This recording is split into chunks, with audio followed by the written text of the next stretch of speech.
Think it's about time we did an update on the 500s. What do you say?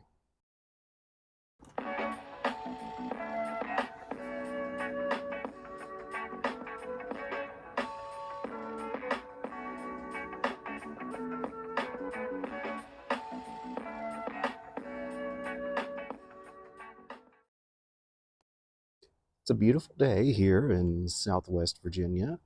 Uh, Almost warm enough to be outside. So, first things first, the bad engine, the one that's definitely ruined and not usable anymore. Got all the good stuff out of it. It's hanging out over here. Might make it into some type of decorative item. Who knows?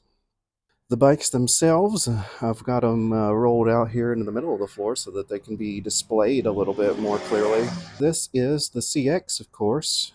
It has been repaired. I bought a tail section of a frame off of eBay and trimmed it down to match the CX's frame and welded it back together. And you may notice that it's got some very short shocks on it. I think these are 10.5 inches. They're off of a Honda Rebel, so pretty pretty low.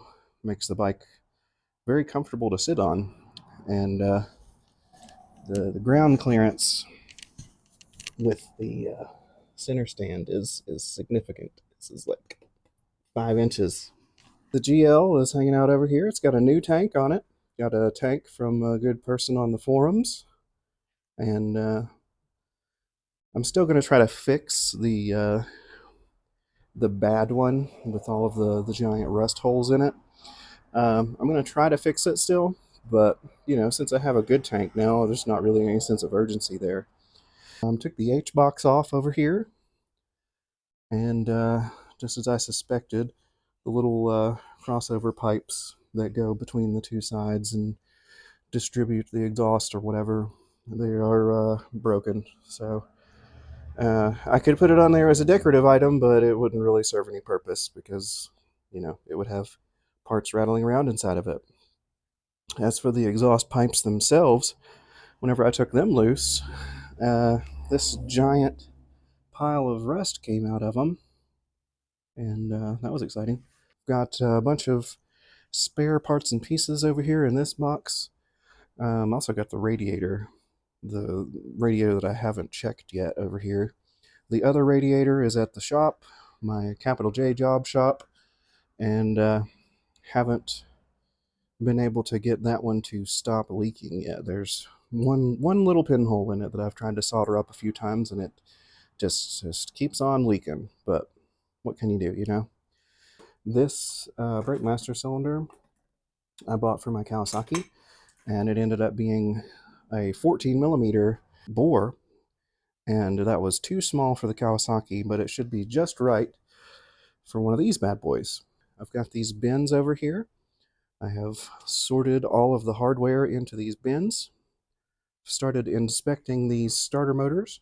This one definitely works and sounds good. This one turns a little rough. Might need to be rebuilt. Clunk. Gonna take that one apart and fix it, refurb it. This timing chain is still serviceable, still usable. It is not at the end of its life yet, but it is definitely getting there. And I think I might run it for a little while in the GL engine whenever I get it put together. I've got some inline fuse holders here. Somebody's out riding. Anyway, got some inline fuse holders here. I'm going to attempt to install those in the bar clamp fuse holders if I can. Oh, I'll see what I can do. Whatever. Even if I can't, then I'll figure something else out. I always do. And over here are the engines themselves. So on the left is the engine that came out of the GL, I'm pretty sure. It is a TI stator engine. The cam chain on it is definitely stretched far beyond the serviceable limits as indicated by the crankcap being pretty well demolished here. That chain is definitely ruined, and the crankcap is also messed up.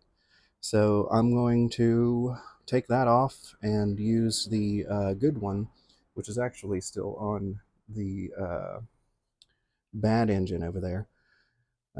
Get that crankcap switched out, get a good cam chain on there, get all of the good guts out of this engine and this engine and this pile of parts that's over here, and use all of that stuff to get one more good engine put together for the GL. And I think that that should be just fine. Beyond that, I have some plans for this space. It's not a very big shop, as you can see. It's just a single car garage.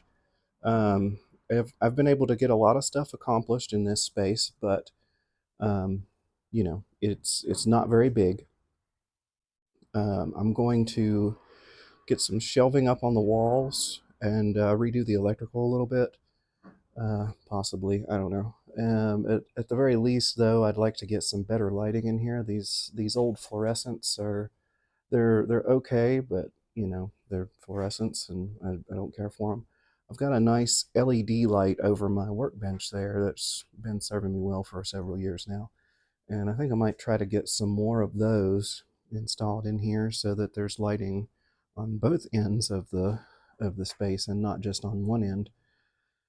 But yeah, shelving, lighting, a little bit more organization, and I think that this will be a nice space to work in.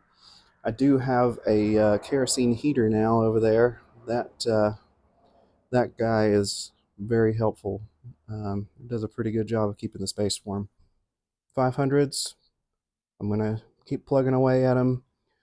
Haven't really been, you know, concentrating on them as much, but you know, it's whatever.